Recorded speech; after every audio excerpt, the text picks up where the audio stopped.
اللهم صل وسلم على نبينا وحبيبنا وشفيعنا وذخرنا ومولانا محمد sallallahu alaihi wasallam. Baiklah, sama-sama kita mulakan dengan bacaan Ummul Kitab Al-Fatihah. A'udzubillahi minasyaitonirrajim. Bismillahirrahmanirrahim. Alhamdulillahirabbil alamin arrahmanirrahim. Maliki yaumiddin. Iyyaka na'budu wa iyyaka nasta'in. اهدنا الصراط المستقيم صراط الذين أنعمت عليهم غير المغضوب عليهم ولا الضالين آمين.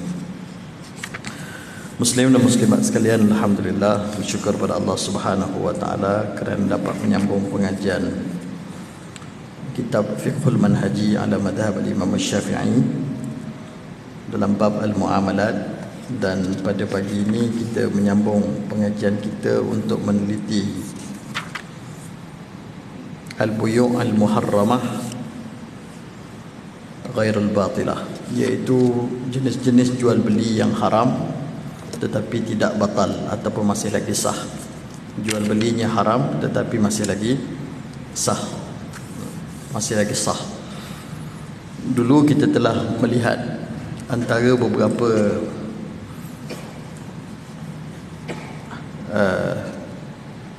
prinsip asas dalam jual beli ialah Allah Subhanahu wa taala memerintahkan kepada kita untuk tidak memakan harta sesama kita dengan cara yang batil.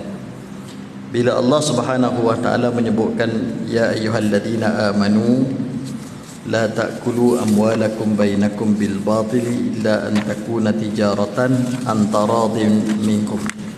Wahai orang-orang yang beriman, jangan kamu makan harta sesama kamu dengan cara yang batil, kecuali dengan jalan perniagaan yang ada saling redha meredai di kalangan kamu, yang ada taradi, yang ada saling redha meredai di kalangan kamu. Dan dalam hadis Nabi sallallahu alaihi wasallam, Nabi sallallahu alaihi wasallam meletakkan kedudukan yang tinggi kepada kumpulan peniaga yang jujur, yang amanah. At-tajiru as-saduq al-amin, peniaga yang jujur, peniaga yang benar, ditempatkan bersama-sama dengan kumpulan orang-orang yang benar. Dan antara matlamat kenapa jual beli ditentukan oleh Allah Subhanahu wa taala ataupun diharuskan adalah untuk memelihara kemaslahatan kedua-dua pihak. Antaranya adalah kemaslahatan pihak pembeli ataupun pihak pengguna, kerana tidak semua orang mampu untuk memiliki keperluannya melainkan dia membeli daripada orang lain. Walau bagaimanapun dalam jual beli ini, di sana ada peranan emosi, ada peranan ketamakan, ada peranan tidak beretika, ataupun ada perkara yang bercanggah secara langsung dengan dalil-dalil tetapi masih lagi sah walaupun hukumnya adalah haram. Okey. Jadi antara contoh jual beli yang diharamkan, bila sebut haram berdosa, tetapi ianya masih lagi sah. Maksudnya sah, masih lagi boleh ada legal effect, kesan jual beli. Kesan jual beli adalah transfer of ownership, seperti mana definisi mubaladatu malun bimalin ala wajhin makhsus bitaradi tamlikan wa tamallukan. Jual beli ini adalah pertukaran barang dengan barang, exchange of asset with price. Kita dapat barang dan kita kena berikan harga sebagai consideration. Kalau kita berada di pihak penjual, barang kita dah transfer kepada pembeli dan in return kita dapat cashnya, kita dapat duitnya. Dan itu yang diungkapkan dalam definisi jual beli tadi, tamlikan wa tamallukan, berlakunya transfer of ownership, perpindahan pemilikan di antara kedua-dua pihak yang berkontrak, the contracting parties ataupun mutaaqidan. Baik. Jadi walaupun dia haram tetapi masih lagi ada legal effect-nya, kesan perundangan daripada jual beli tersebut. Jadi yang pertama sekali, jual beli yang haram tetapi masih lagi sah ialah jual beli yang dilakukan oleh ahli Jumaat pada ketika waktu solat Jumaat.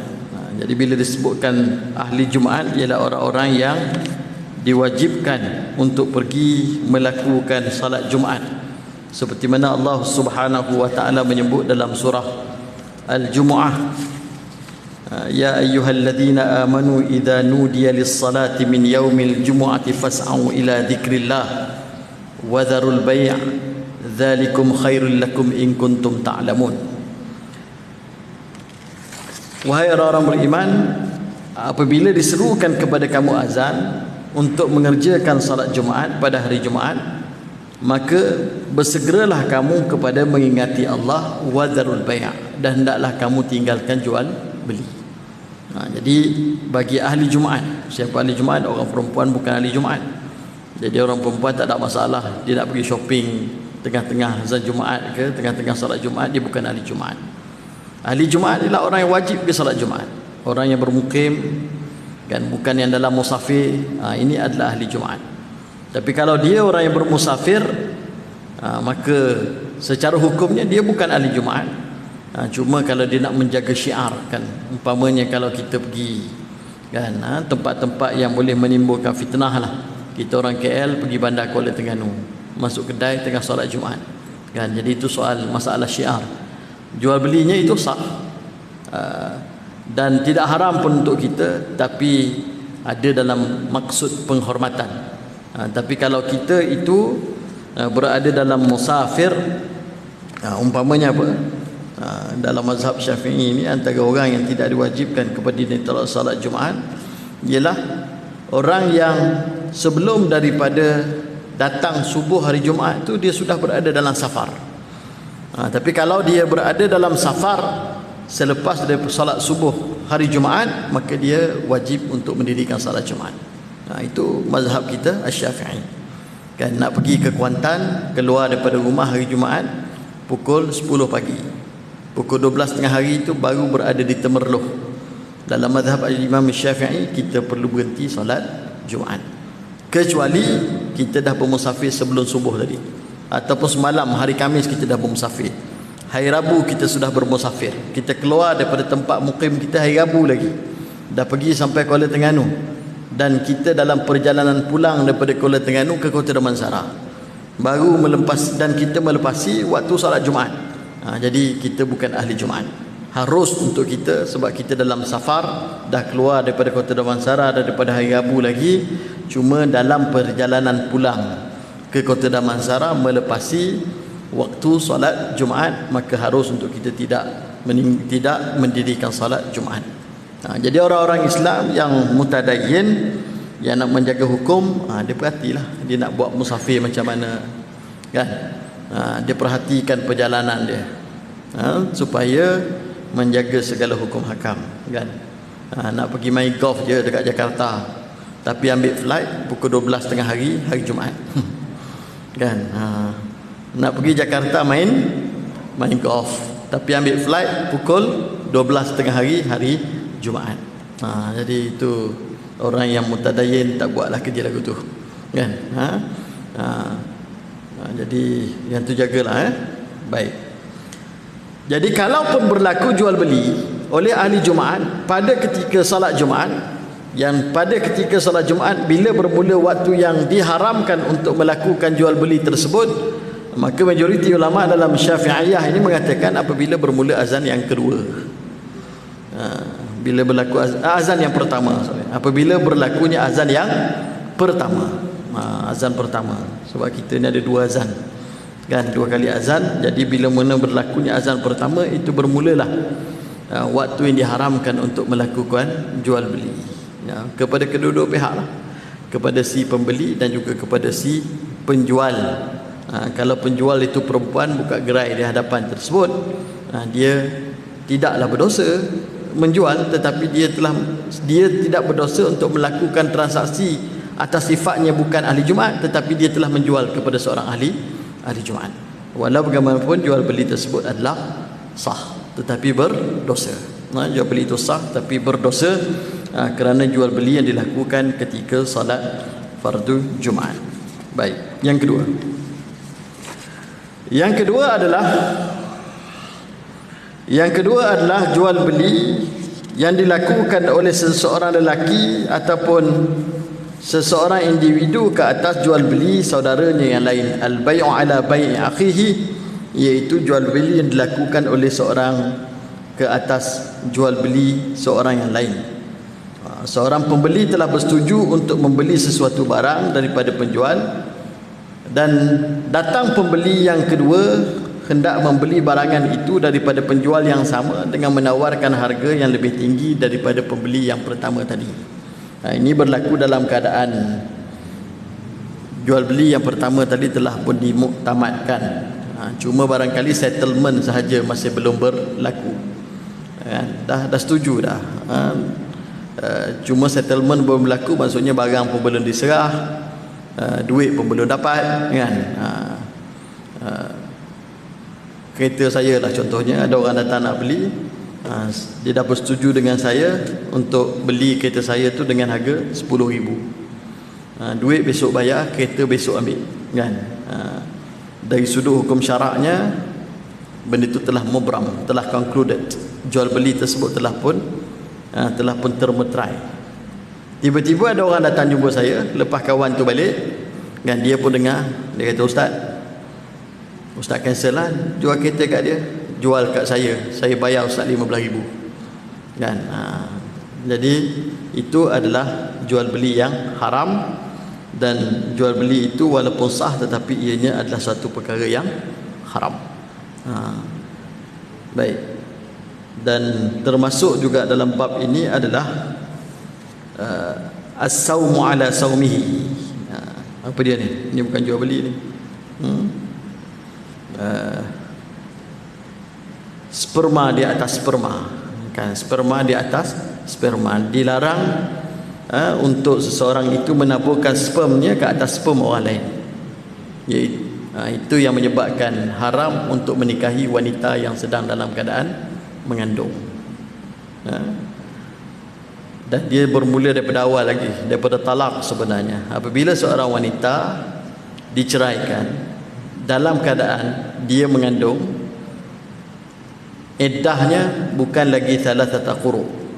Iddahnya bukan lagi 3 kali suci ataupun 3 kali haid. Ini bab yang dikhilafkan oleh para ulama. Okey. Tetapi iddahnya adalah sampai wada'il hamli, sampai dia melahirkan anak dia.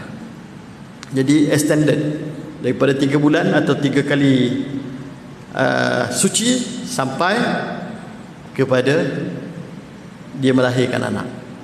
Jadi iddahnya dah dipanjangkan, walaupun diketahui bahawa dia mengandung tu selepas dilafazkan cerai, kan? Dilafazkan cerai hari ini, minggu depan dia pergi hospital atau pergi klinik, didapati dia dalam keadaan mengandung. Jadi iddah dia extended. Maka perlulah dia menghormati apa yang ada di dalam rahimnya dengan iddahnya itu berpanjangan. Wal mutallaqat yatarabbasna bi anfusihinna thalathata quru'. Allah Taala sebut wanita yang diceraikan dia kena beriddah selama 3 kali quru'. Wala yahillu lahunna an yaktumna ma khalaqallahu fi arhamihinna in kunna yu'minna billahi wal yawmil akhir. Hendaklah dia dan tidak halal bagi dia untuk menyembunyikan apa yang diciptakan oleh Allah Subhanahu wa taala di dalam rahimnya, kalau betul dia beriman dengan Allah dan kalau betul dia beriman dengan negeri akhirat. Dia pun tak boleh nak tipu, kan? Dia pun tak boleh nak tipu. Bila dapati dia mengandung, tiba-tiba dia kata, kan, dia senyap, dia keluar negara, duduk kat London sebab tidak mahu dirujuk oleh suaminya. Sedangkan hak untuk rujuk itu adalah 100% hak suami. Wa bu'ulatuhunna ahaqqu biraddihinna fi dhalika in aradu islaha. Allah Ta'ala sebut dalam Quran. Ba'lun dia, suami dia tu ada hak untuk rujuk kalau dia mahu berlaku islah, kalau dia nak memperelokkan balik hubungan di antara suami dan isteri tersebut. Jadi Allah Ta'ala mengharuskan perceraian, memberikan iddah, mensyariatkan iddah itu bila saya meneliti, membaca, saya rasa dia punya falsafah sebenarnya memberikan ruang berfikir untuk rujuk kembali, bukan untuk dia terus exit daripada ikatan perkahwinan tersebut. Jadi kalau ada anak yang sedang dikandung, mungkin menjadi faktor, dipanjangkan menjadi faktor untuk berfikir. Mungkin kalau kerana kamu dah tak rujuk, tapi kerana anak yang sedang dikandung ni, maka datang pemikiran untuk berlakunya rujuk balik, reconcile balik hubungan di antara kedua-dua suami dan isteri. Cantiknya Islam, tuan-tuan. Baik. Dan Allah Taala dan Nabi sallallahu alaihi wasallam menyebutkan, dan jangan taburkan sperm kamu di atas sperm yang lain. Ini itulah maksudnya. Jadi kalau seorang wanita sedang mengandung, haram untuk dinikahi, walaupun kandungannya itu adalah daripada kandungan yang tidak sah. Maksudnya dia berzina sebagai contoh kan. Jadi dia bukan berada dalam iddah dengan sesiapa. Dia tidak berada dalam iddah dengan sesiapa, jadi sedang dalam keadaan yang mengandung. Kerana zina itu juga satu perkara yang dilarang. Dan termasuk juga dalam hadis ini berkaitan, walaupun tidak berkait dengan al-bay'u ala bay'i akhi, tapi kerana dirangkaikan oleh Rasulullah SAW, iaitu al-khitbatu ala al-khitbah. Diharamkan juga pinangan di atas pinangan orang lain. Kan, pinangan di atas pinangan orang lain. Ada orang datang takdim kan, dia minta anak seseorang, pergi jumpa bapak dia, saya pinang anak tuan. Dia kata bagi saya 3 hari lah, saya fikir dulu, saya bincang anak saya kan. Jadi 3 hari ni cooling off period, jangan sesiapa pergi kacau daun dekat tengah jalan kan. Sebab budak tu telah pun dikhitbahkan, telah dipinang. Maka bagi dia 3 hari untuk dia pergi buat keputusan dulu. Kalau memang dia buat keputusan tak setuju dengan pinangan tersebut, baru masuk. Tapi bukan kita dengar kan, ini pinang yang ada dalam syarak ni, pinang. Orang Melayu ni tunang. Tunang tu orang Melayu kan, fiqahnya pinang. Fiqahnya adalah pinang, khitbah kan. Jadi dia dengar ada seorang yang meminang anak seorang kan, berlaku pula kat dalam masjid sebagai contoh kan. Jumpa dengan si wali tu dan kawan tu duduk sebelah. Saya minta kan untuk memperisterikan anak tuan. Jadi kawan tu pun minta masa nak balik bincang dan sebagainya. Bila si peminang tu pergi, dia pergi hempek tepi dah. Kan. Baik bagi kahwin dengan saya, dia kata dah tak payahlah dengan dia tu. Itu al-khitbatu ala al-khitbah, satu perkara yang diharamkan, haram. Tapi kalau tiba-tiba yang berlaku nikahnya itu adalah dengan yang buat kerja haram tu, nikah tu tetap sah, tapi satu pekerjaan yang berdosa.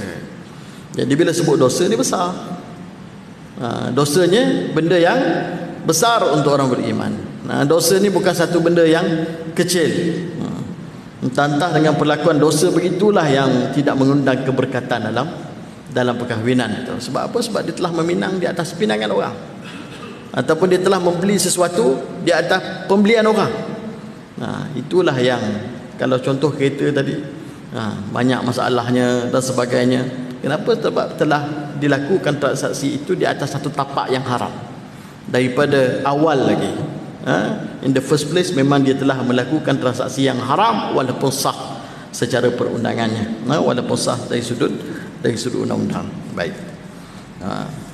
Jadi dari sudut nak bawa ke mahkamah dan sebagainya, itu pun saya kena semak dululah. Kalau di Selangor kita ni enactment undang-undang keluarga Islam kata apa, saya pun tak sempat nak tengok apa provisions yang ada dekat dalam enactment tersebut, dan ada tak case loss yang berkaitan dengan ada orang yang pinang di atas pinangan orang lain, dan macam mana behavior courts bila mana berhadapan dengan kes yang demikian. Ada tuan-tuan pernah dengar kan, siapa-siapa bawa kes ke court, sebab dia tak dapat kahwin dengan orang yang dipinang kerana ada orang lain bertunang. Ada tak? Tapi pembatalan batal janji untuk berkahwin, itu ada. Tapi itu bukan keputusan itu tak dibuat di syariah court, tapi dibuat di civil court. Ada kes dekat Johor dulu dan sebagainya.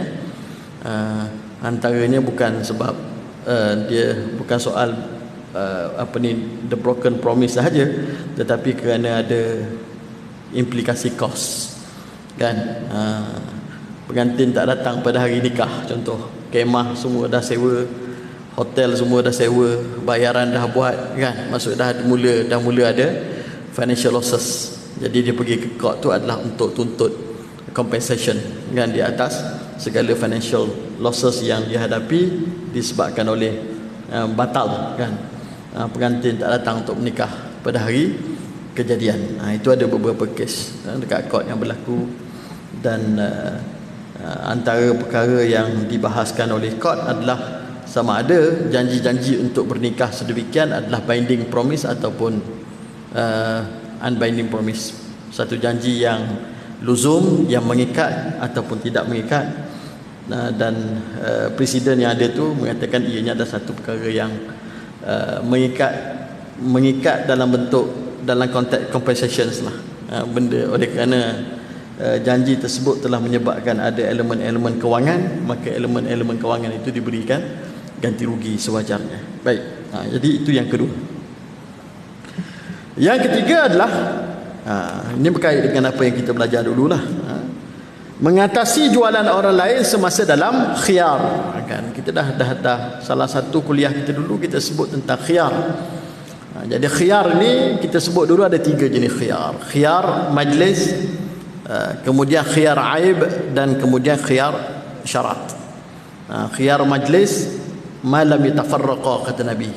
Bila mana dua orang yang berkontrak jual beli itu masih lagi berada dalam majlis yang Nabi kata malam yatafarraqa, selagi mana mereka belum berpisah, maka masih lagi ada hak khiyar, ada option to cancel, ada hak memilih untuk membatalkan, kan. Saya jual handphone saya di atas meja makan di kedai mamak kepada seorang kawan saya dengan harga RM1,000, dia dah setuju. Lepas tu sembang-sembang, tengah-tengah sembang tu dia datang dalam kepala dia duit RM1,000 dah bagi, handphone pun dia dah ambil.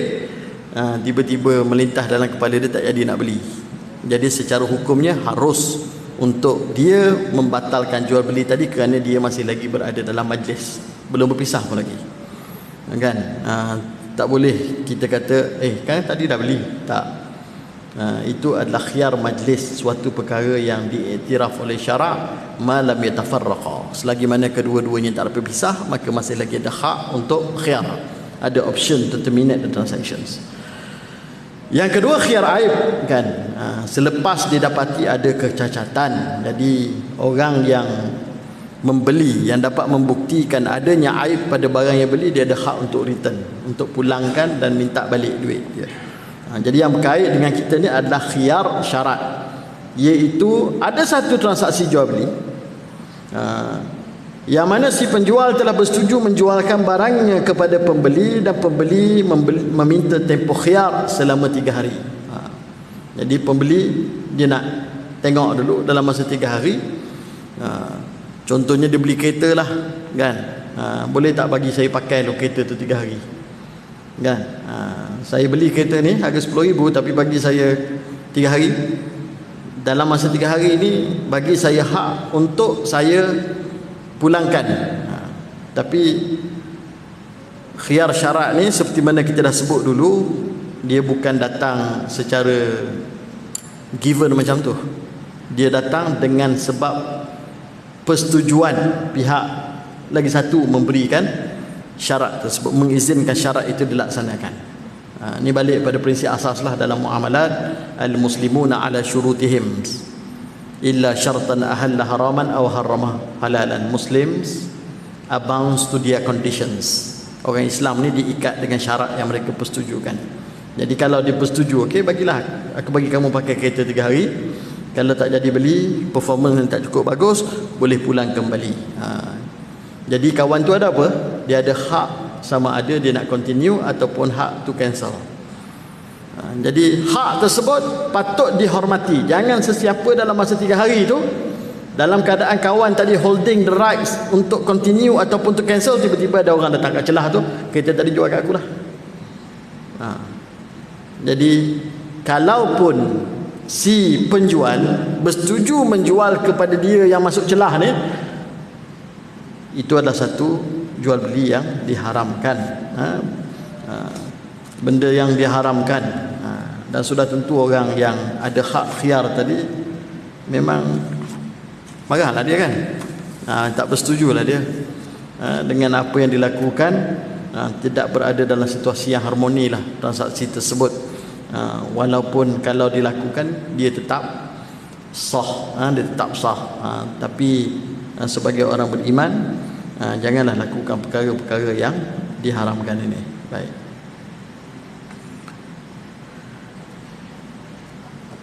Yang seterusnya ialah apa yang dalam fiqh dipanggil sebagai talaqi ar-rukban. Ini tuan-tuan kena visualisekan zaman dulu sikitlah. Zaman tak ada teknologi, zaman fiqh ni di tengah padang pasir kan. Jadi talaqi ar-rukban, ar-rukban ni 2 orang penunggang, talaqi pertemuan 2 orang penunggang. Jadi apa ni yang dimaksudkan dengan talaqi ar-rukban ini, kata pengarang kita, ialah menyekat di tengah perjalanan pedagang ataupun penjual yang datang dari kampung sebelum mereka memasuki kota ataupun bandar, sedangkan orang-orang kampung tadi tidak mengetahui harga pasaran semasa di kota. Jadi si penjual daripada luar bandar membawa barang-barang dagangannya untuk datang berjual di bandar ataupun di kota, dan ada orang yang daripada kota ni pergi duduk tengah jalan tu, sekat dia, barang kamu tu bagi kat aku, aku beli daripada kamu, ini harga aku beri kepada kamu, sebab di bandar tadi tu harganya sekian kan. Jadi yang dilakukan olehnya adalah dia menipu kepada orang yang bawa barang daripada kampung ni, mengatakan harga di bandar murah kan, jadi kau beli jual kat aku sajalah.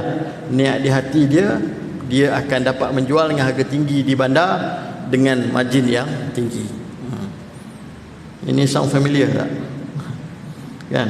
Zaman sekarang ni apa dia? Kartel-kartel ni lain lah. Kan? Benda ni tuan-tuan, inilah yang menjadi kesian kepada orang-orang yang berada dalam industri pertanian, dalam industri perikanan dan sebagainya ni. Kan, sebab semua benda tu dah dikawal orang. Saya terlibat dengan Lembaga Zakat Negeri Kedah. Kan, dulu Lembaga Zakat Kedah ni dia ada orang dah sewa tanah dia. Orang lain lah sewa tanah dia. Sewa pun dengan harga murah untuk dibuat padi. Jadi zaman pengarah sekarang, CEO sekarang, Datuk Syekh Zakaria, dia ambil balik semua tanah-tanah dah. Dia ambil balik semua tanah-tanah yang disewakan lama tersebut, dan kemudian tanah tu di beberapa lokasi di Yan, di Jitra dibuat SSB, sawah berskala besar. Jadi yang mengusahakan tanah tu diberikan balik kepada asnaf, petani-petani asnaf, diberi benih, diberi baja, dia mengoperasikan sawah tadi, dan kemudian dalam masa yang sama, oleh kerana dia asnaf, mereka ni dapat bantuan bulanan macam biasalah, bergantung kepada household, kepada isi rumah. Ada yang dapat 400 bulan, ada yang dapat 500 bulan, 700 bulan, mengikut isi rumah mereka. Jadi kami di Bank Islam, sebab dia buat padi itu masih lagi 2 kali setahun, kita bagi kepada petani tadi qardul hasan RM5,000 untuk tempoh 5 bulan. 1,000, 1,000, 5,000 ringgit. Jadi income dia adalah dalam RM1,000 campur dengan bantuan bulanan yang diberikan zakat RM400, RM500 atau RM700, katakan RM1,700. itulah pendapatan dia pada bulan tersebut. Dia terus buat padi, dan masuk pada bulan yang kelima, waktu tuaian, maka padi tadi dibeli oleh lembaga zakat sendiri. Lembaga zakat beli padi, dan kemudian sebelum disburse harga jualan padi kepada dia, dibayar dulu kepada Bank Islam Qadul Hasan yang diberikan oleh Bank Islam 5,000. Jadi katakan daripada 2 ekar tanah setiap seorang tu dia dapat 8,000 contohnya, maka yang bersih 3,000 tu masuk dalam akaun dia.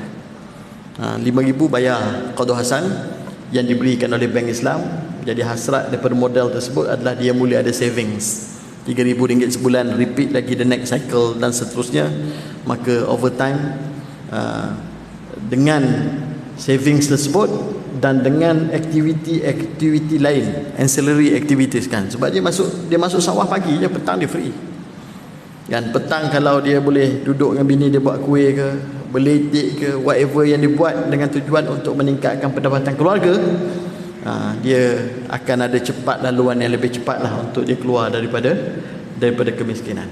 Jadi semua peserta ni sekarang ada, tak silap saya, dalam 70 orang, semuanya ada syarikat kan. Sebab syarat kita, dia kena pergi register dengan SSM untuk tubuhkan syarikat. Dan syarikat lepas Covid ni nak tubuh SSM ni free of charge tuan kan, dah tak bayar-bayar pun. So proprietorship, syarikat milik tunggal. Jadi kita nak set dalam pemikiran dia, sekurang-kurangnya dia mula ada minda keusahawanan kan, entrepreneurship minds kan. Dia mula ada minda usahawan. Kalau orang tanya awak kerja apa, saya kerja sawah tapi saya ada syarikat kan. Saya duduk kat sawah tapi saya ada syarikat. Tetapi apa yang berlaku tuan-tuan kan, kata Datuk Syekh Zakaria kepada saya, dia kata industri padi ni penuh dengan kezaliman. Dia kata yang buat sawah tu, kalau ikut dengan apa yang berlaku sekarang, dengan adanya cattle dan sebagainya, they will never exit from poverty kan. Sebab apa? Sebab orang kontrol kan. Tonton carilah cerita padi kuca, kunca padi kunca kan. Sebab bila dia tak ada duit, dia boleh pergi beli dengan, dia pergi ambil duit dengan token, anak Malaysia pergi ambil dengan token, ambil duit dulu, tapi nanti padi jual kat saya. Jadi bila padi jual kat saya, apakah harga yang diberikan? They have no control over padi punya price. Dan kilang orang Islam pun mati, walaupun kilang tu duduk sebelah sawah orang Melayu. Sebab apa? Sebab yang kontrolnya bukan kilang, yang kontrolnya lori. Lori ni pula pergi letak dekat tepi sawah, naik lori dia, belum tentu dibawa ke kilang sebelah ni, dibawa ke kilang orang lain. Sebab apa? Sebab orang sana kata trip RM50 lebih tinggi. Definitely driver lori tu tak bawa sini, dia bawa ke sana. Dia bawa ke kilang sana. Mati tuan-tuan. Tinggal berapa je kilang padi Melayu sekarang dekat Kedah. Mati. Jadi sekarang ni antara apa yang kita mahu lakukan, insya-Allah bulan 9 ni akan buat satu round table discussion di KL, bawa beberapa parti bersama dengan Lembaga Zakat Negeri Kedah. Antaranya adalah untuk memiliki satu kilang padi wakaf, dan semua padi-padi tadi nak break the chain dan bawa ke situ. Sebab bila padi tadi dibawa masuk ke kilang, sebenarnya si petani ni pun tak tahu berapa timbangan padi dia. Yang dia tahu adalah duit yang dibawa kepada dia tadi. Yang dia nampak cuma padi dia dimasukkan ke atas lori dan dibawa ke kilang ditimbang, dia sendiri pun tak tahu berapa banyak kadar basah padi dan sebagainya kan, dan berapa harga yang diberi. Yang dia dapat adalah dia tunggu. Itulah cash yang dibawa kepada dia. So dia tak ada kontrol pun sebagai penjual kepada harga. Dia memang betul-betul berada at the mercy of others. Kan? Kalau orang kelentong dia, kena kelentong lah dia. Itu tuan-tuan, reality. Yang tengah laut pun sama juga. Kan? Yang tengah laut pun sama juga. Pun ada dia punya kata-kata yang menentukan harga ikan dan sebagainya. Yang akhir sekali, termasuk kita lah yang terkesan sebagai pengguna akhir. Dia nak pergi beli dekat pasar dan sebagainya untuk makan di rumah, maka harga tu telah ditentukan oleh orang-orang tengah. Jadi dalam bab fiqh ni ada dua cerita yang Nabi sallallahu alaihi wasallam sebutkan sebagai jual beli haram dalam maksud ini. Yang pertama talaqi ar-rukban, yang kedua yang disebut oleh Nabi sallallahu alaihi wasallam sebagai bai'ul hadir lil badi. Iaitu cerita orang tengah lah ni. Kan, orang tengah yang mengawal pasaran, Jadi kalau orang tengah tu orang yang beriman, kan, yang beriman, contohnya dia bukan hanya memikirkan untung dia saja, tapi melihat kemaslahatan ke semua orang, termasuk si penjual, si petani yang kurang bijaksana kat kampung contohnya, yang mengharapkan sedikit pulangan untuk kehidupan, memikirkan juga nasib end user, end buyer. Jadi sebab itulah orang macam tu akan ditempatkan bersama-sama dengan yang disebut sebagai at-tajir as-saduq al-amin. Baik. Jadi itu antara jual beli yang diharamkan, jual beli yang diharamkan. Yang seterusnya adalah yang disebut sebagai bai'ut tanajush ataupun bai'un najashi. Bai'ut tanajush ataupun bai'un najashi. Maksudnya apa dia?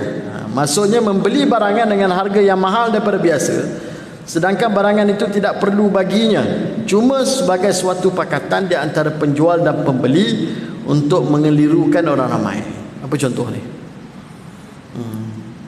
Kalau yang termasuk dalam kepala saya ni, kan, antaranya dalam bab lelong. Jadi antara contoh bab lelong apa dia? Yang dekat yang saya pernah perhati ialah syarikat Ar-Rahnu, pajak gadai ni kan. Syarikat pajak gadai, orang datang menggadaikan dengan dia emas untuk mendapatkan tunai, dan dia ada hak sebenarnya untuk melelong emas tersebut sekiranya orang tidak datang menebus. Dia ada hak untuk lelong sekiranya orang tidak datang menebus. Saya pernah observe proses melelong di Kelantan, kan. Jadi pada hari tertentu yang ditentukan mana nak dilelong, maka datanglah orang-orang yang nak membeli, orang kedai-kedai emas dan sebagainya. Jadi di kalangan mereka itu barangkali ada orang yang dia sebenarnya tak nak beli pun. Dia ni memang didapat upah untuk angkat tangan dan tentukan, kata okey, ada orang kata saya bid 10,000. Dia kata saya 11. Yang tu pula kata 15. Menyebabkan pembeli yang sebenar telah pun terpaksa meletakkan harga lain. Kenapa? Kerana ada orang tadi. Jadi perbuatan menyebutkan kacau pasaran dengan sebut dia nak harga ni, harga tu, sedangkan dia tak ada intention pun tak beli, itu disebut sebagai tanajush. Dia ni sebenarnya tukang yang dapat upah saja, kan. Jadi macam zaman sekarang ni macam-macam, kan.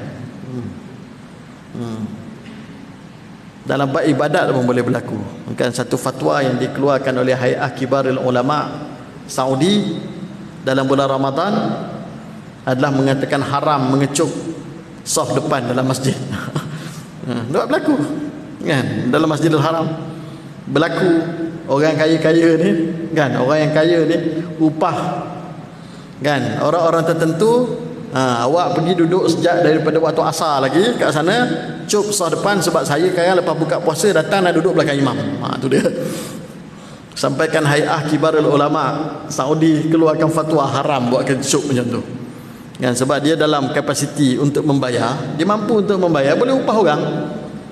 Nak cup semata-mata dia tak nak datang awal ke masjid, dia tak nak datang, kan, ataupun sibuk urusan lain, tapi upah orang untuk cup sit depan.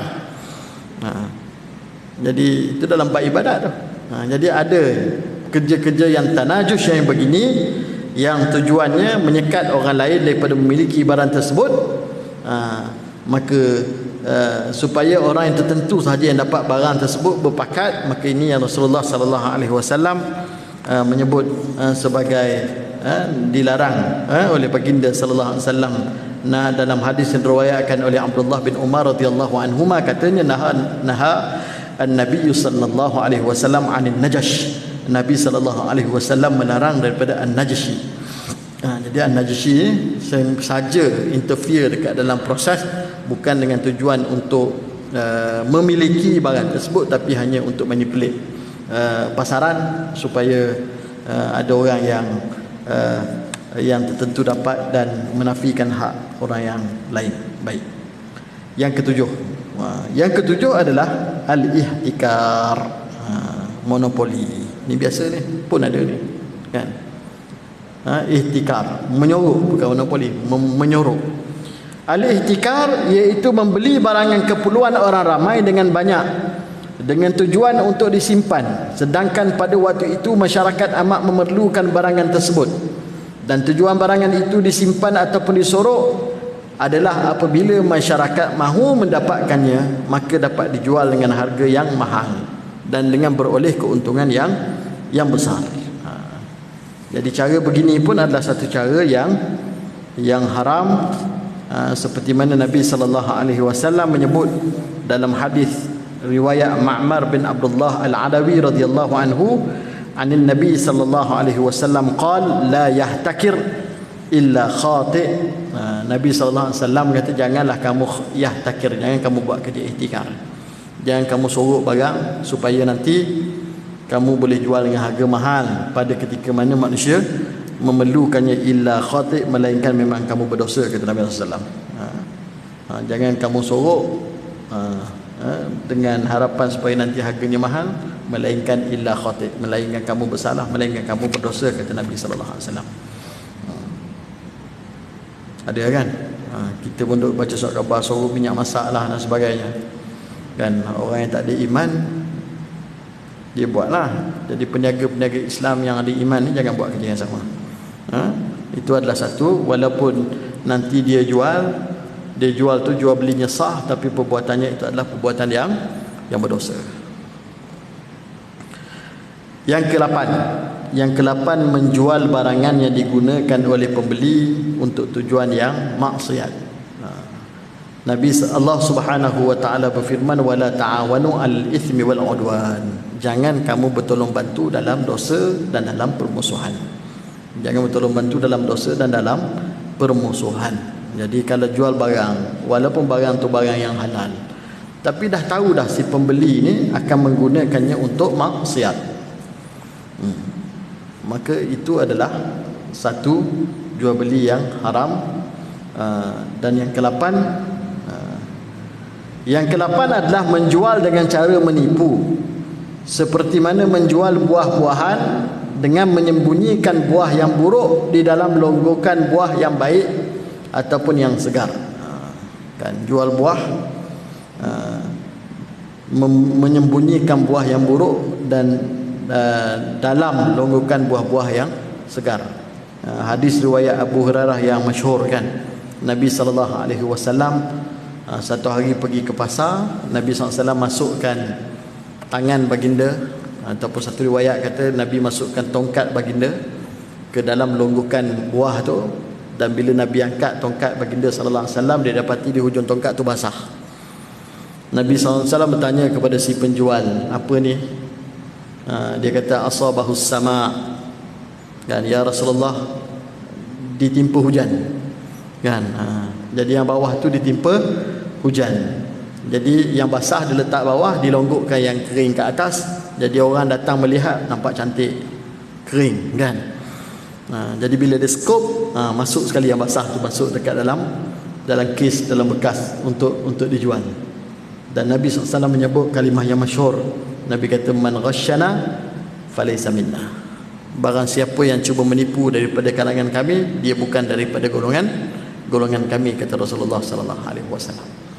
Jadi kena ada elemen etika yang tinggi. Ada satu buku yang ditulis oleh seorang ulama Pakistan, Syekh Taqi Osmani.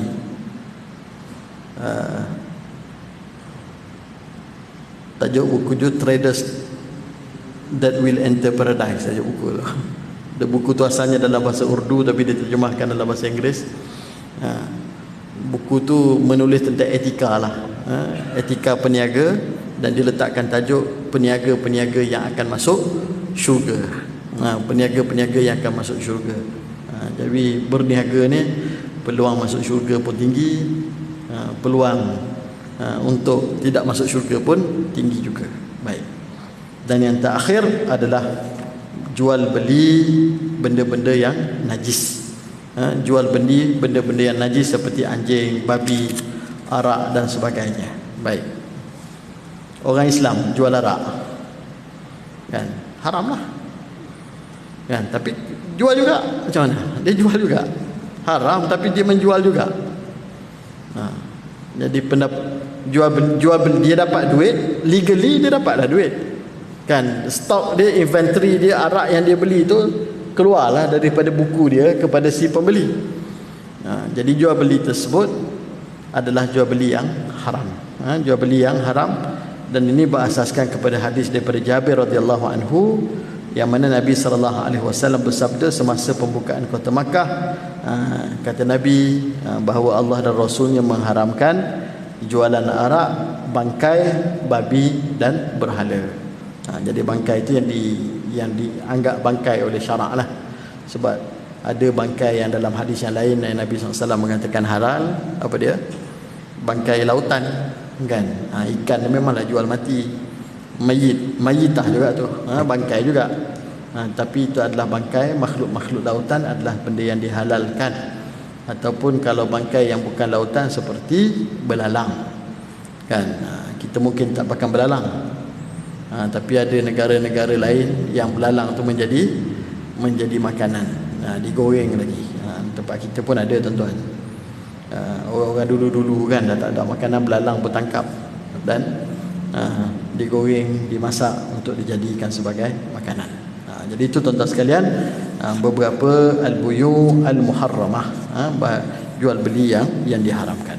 InsyaAllah kuliah depan kita lihat sambungan apa yang dibahaskan oleh pengarang kita tentang adabul bai', iaitu ada adab dalam bab jual beli.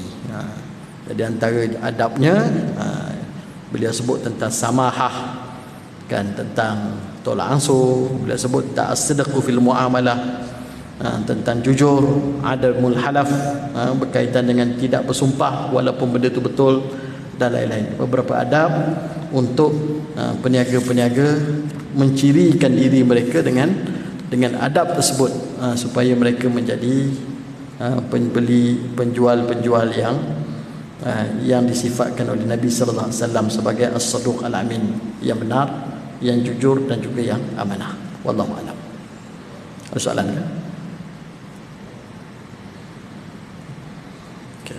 Aqulu ma tasma'un wa astaghfirullahal azim li wa lakum. Wassalamu alaikum warahmatullahi wabarakatuh. Bismillahirrahmanirrahim. Allahumma nawwir qulubana bi nuri hidayatik kama nawwartal arda bi nuri syamsika abadan abadan bi rahmatika ya arhamar rahimin. Allahumma rabbana hab lana min azwajina wa dhurriyyatina qurrata a'yun waj'alna lil muttaqina imama. Wa sallallahu ala sayyidina Muhammad wa ala alihi wa sahbihi wa sallam. Alhamdulillahi rabbil alamin.